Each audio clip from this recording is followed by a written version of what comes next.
Touchdown, Korea! We're here for Miguel's birthday trip. Ano, tita? Annyeonghaseyo.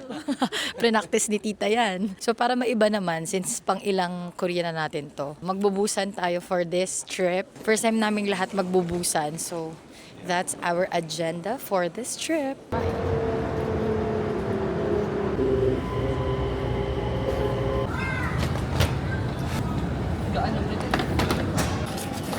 Yay, tickets.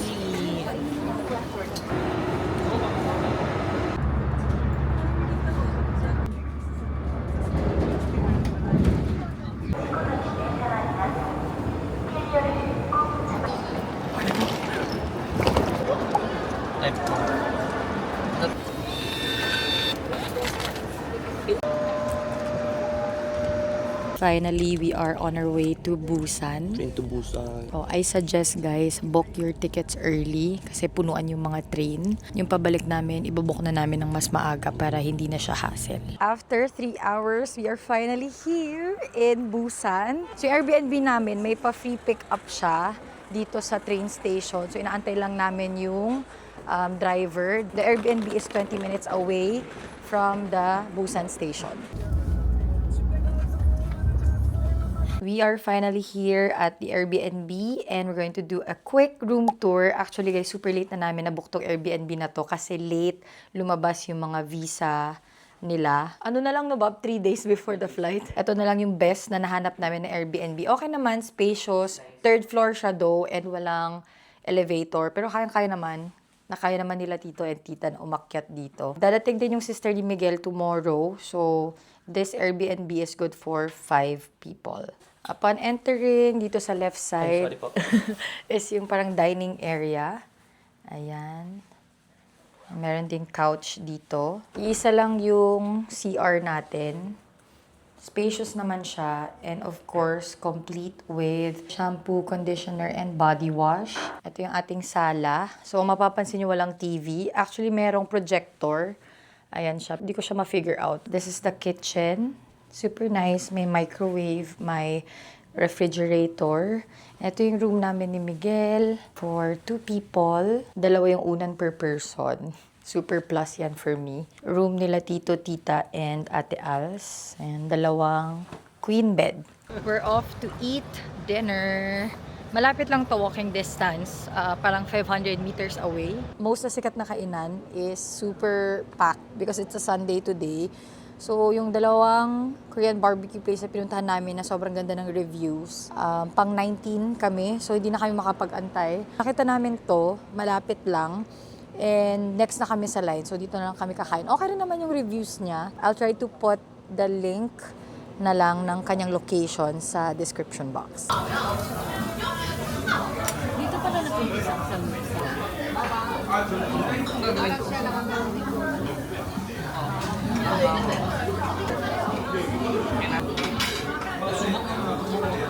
Good morning! It's a rainy day today, so talagang panglaban ng ating damit for the cold weather. Since kasama namin parents ni Miguel and ayaw namin sila mahirapan syempre na mag-commute and maglakad-lakad, nag-book kami ng car na gagamitin the entire day which we booked from Korea Transfers. Lalagay ko na lang yung account nila dito. 2 days namin silang binook today and tomorrow. So yung mga tours natin, meron tayong own car. So, highly recommend to if you're with senior citizens or you're going to travel with a big group of friends, or your family. It will save you a lot of time and of course, stress and hassle. 8:30 na, andun na yung sundo natin sa baba. So, let's meet him na and let's start with the tour. Here's our van. 4 lang kami. Super spacious. So, kahit 10 kayo, kasyang-kasya kayo dyan.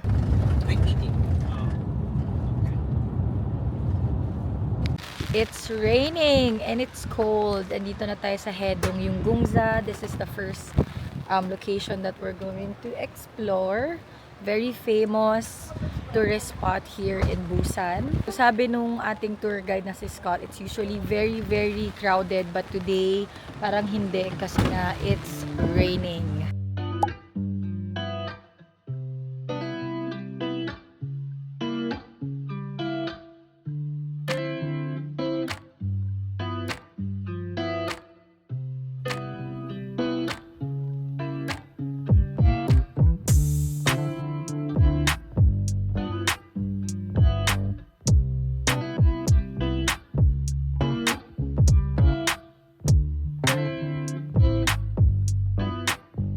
Basang-basa yung buhok ko.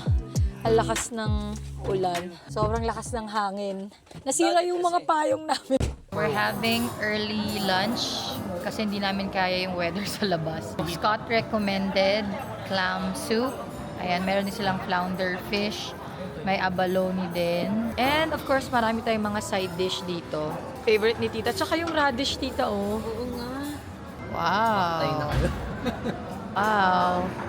Time to eat. Tastes super healthy. But it's good. I like it.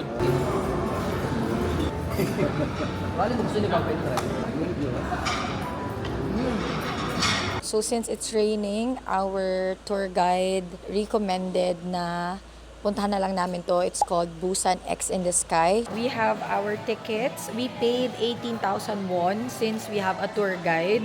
Pero kung DIY niyo siya gagawin, the entrance fee is 29,000 won.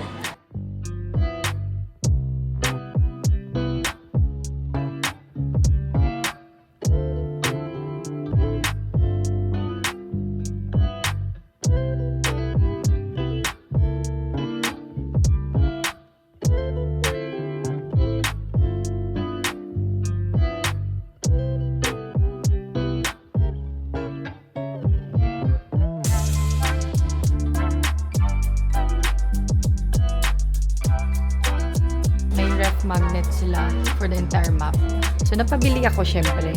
One is 12,000 won.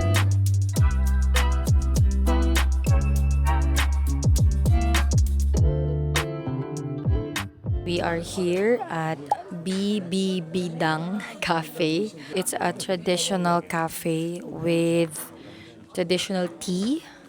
So magta-try tayo ng flower tea for today.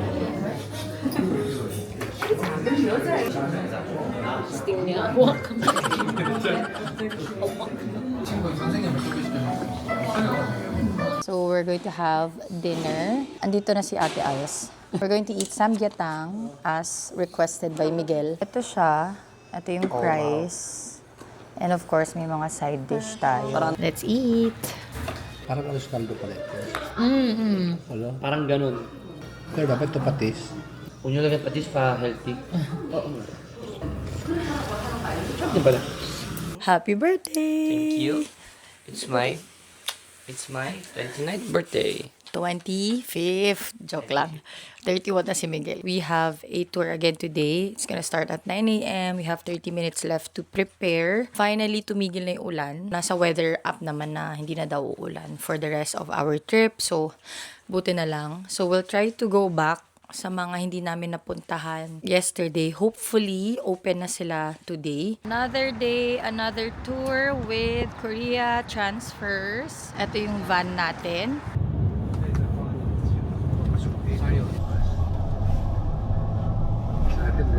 Oh my God, mahangin pa din.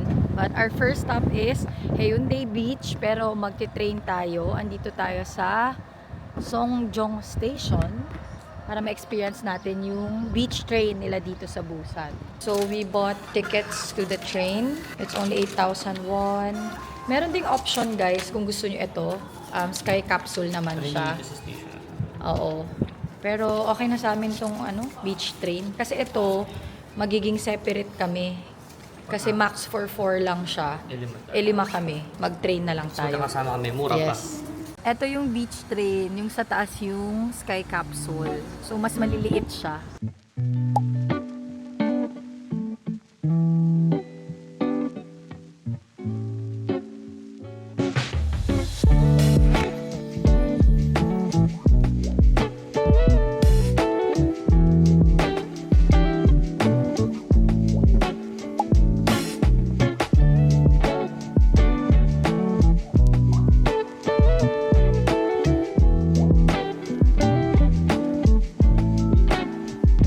Our next stop, Guangali Beach. Hindi rin natin ito napuntahan kahapon because it was raining and super windy. It's still windy pero iba pa rin yung hangin kahapon as in. Ganda dito kasi kita mo yung bridge. Ganda ng view.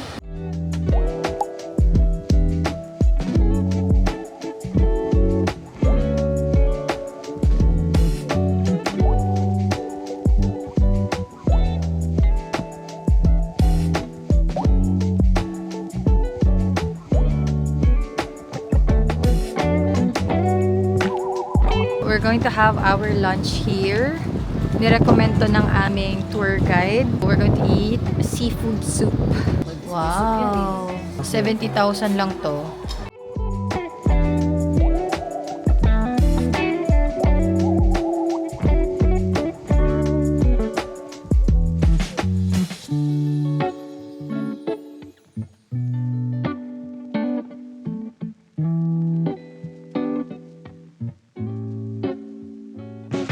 Our next stop, Kamchon Culture Village. So, ito yung viewpoint. Ang daming bahay na iba-ibang kulay. Very Baguio feels.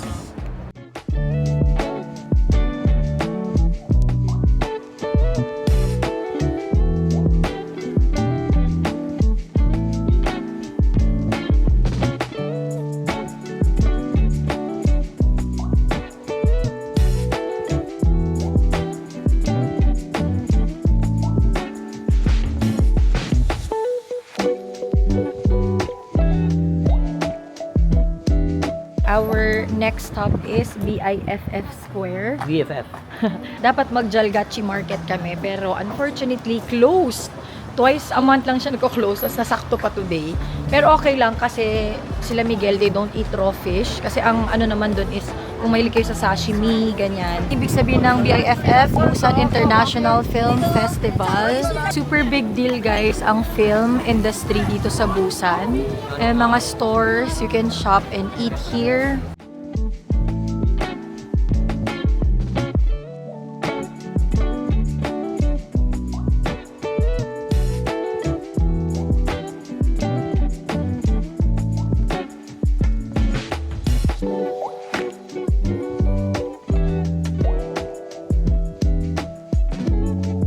So kung sa Hollywood may mga stars, ito naman handprint.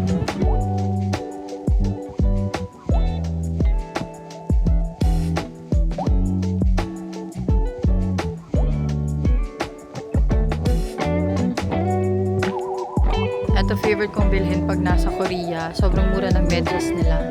5,000 won for 4 pieces.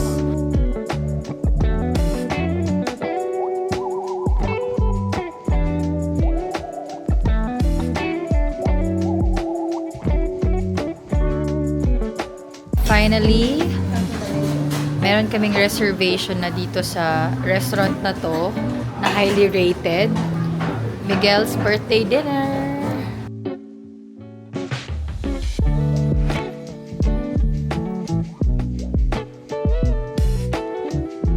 We have uni and raw beef. May yolk pa siya. Sarap! Let's try it.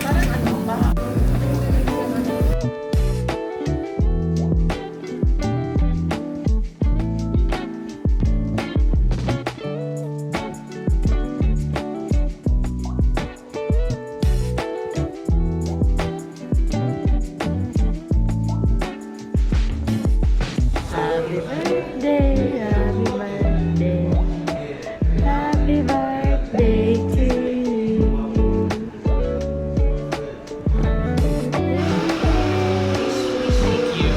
Good morning! Good morning! Mag-check out na kami today dito sa Airbnb kasi sila tita, tito, and ate Als may ibang ganap sila. Kami na lang ni Miguel for tonight. And then magmi-meet kami tomorrow sa Seoul. We're going to do Seoul overnight. And then lilipad na kami papuntang Manila. We are going to have brunch here. Pangalan ng cafe is There. This is our brunch. This is mine, shakshuka. Ano to yung sa'yo, Bab? Truffle croissant, no? And then basil pesto and their pasta. So mukhang ito yung parang signature pasta nila. We also got matcha cloud. So matcha with coconut water.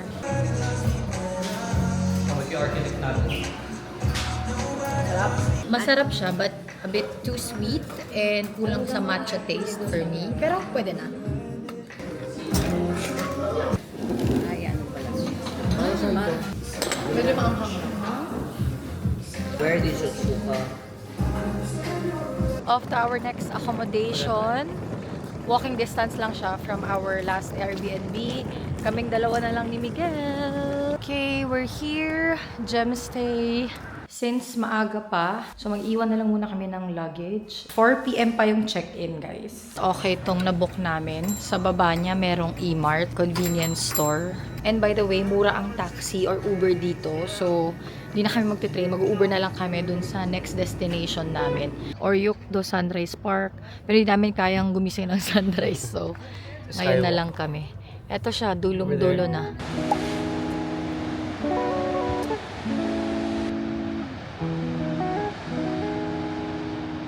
Kailangan mag-shoe cover para hindi madumihan yung floor. What? Look at that! What the fuck? Medyo nakakalula siya, no?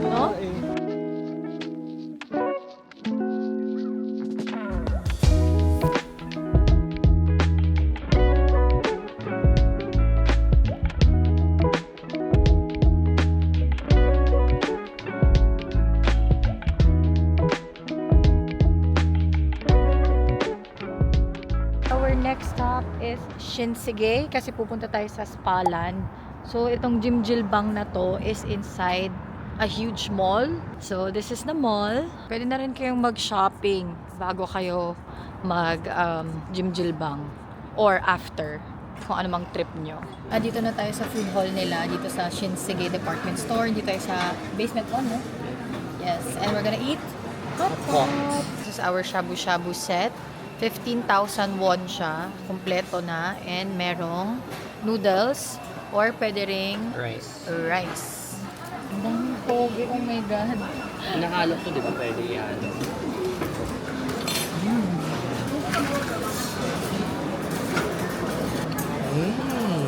By the way guys, ito yung pangalan ng store. Malapit siya sa Gordon Ramsay na restaurant. So, okay naman. Happy naman kami sa kinain namin. Almost go. I finished everything. In between Dior and Prada, we have Spaland. Ito yung price for adults, 26,000 won. Pero entrance lang yan, wala pa yung mga treatments or food inside. Ito yung mga included, outdoor food bath, hot spring, karamihan mga sauna and mga bath. Yan, may ice room din, may relax room. Meron tayong locker number for our shoes. Found it. Binigyan na tayo ng uniform, so kailangan natin maligo and magpalit. We will try to do this first time ever. Our first sheep head hat. First outdoor feet bath.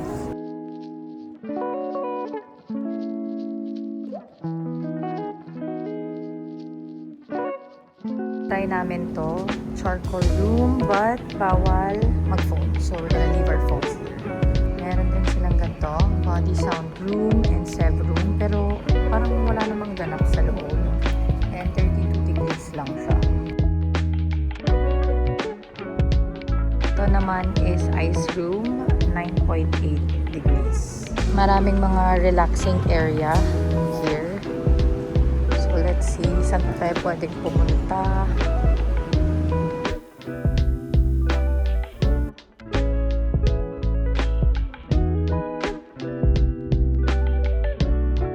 In fairness, worth it tong massage chair. For 15 minutes, 3,500. Highly recommend. Meron din ganito, Noodleland, 10,000 won for ramen toppings and drink. Mga toppings. Ito yung mga noodles. Maraming options. Meron din game room. Para talaga siyang playground for adults. So, di mo na kailangan magdala ng anything. Ito lang.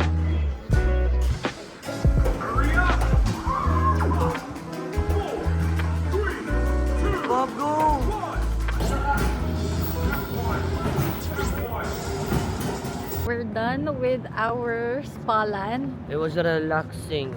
Highly recommend. It was refreshing. Super okay siya. For 1,000 plus pesos, like, super okay siya. I recommend if maaga yung flight ninyo, tapos wala pa kayong check-in time, mag-Spaland kayo, pampalipas ng oras, or pag super late yung flight nyo, and wala kayong mapuntahan, pwede kayong mag-spalan. May iwanan naman ng luggage doon, so wala kayong magiging problema. For dinner, we're gonna eat Peachy! Lalagatin na ako ng chicken. BHC for dinner. Let's go get Our peachy. favorite Korean chicken. This is my favorite buringkel. And may in-order pa si Miguel na isa. Hindi siya na-satisfy. Buringkel. Thank you. Sarap. Sarap din. Andito na kami sa room namin finally. Guys, ang mura nito, 2,000 pesos lang siya per night. And kumpleto, pwede kayong maglaba. May microwave, ayan, merong sink, and meron ding refrigerator dito. Spacious naman siya kahit papano. Ang masasabi ko lang, medyo maliit lang yung toilet, but smart toilet siya. Merong bidet. So, plus points yan sa akin. And ito yung shower. Kompleto din. May shampoo, conditioner, and body wash. Yeah, that's it for today, guys. Magpapahinga na kami. And we'll update you again tomorrow. We are finally at the train station. And it's already 10 a.m. By the way, just to remind you guys, book nyo na yung tickets nyo earlier. Kami nakapag-book kami and meron kaming maayos na seats. Nasa train na kami.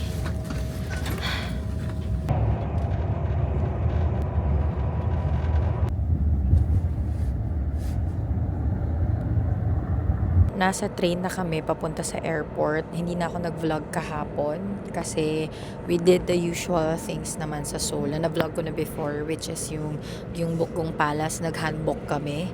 And then, ikot-ikot lang sa Myeongdong. As usual, I will put all the details sa vlog. There you go, guys. Thank you so much for watching. Till my next vlog.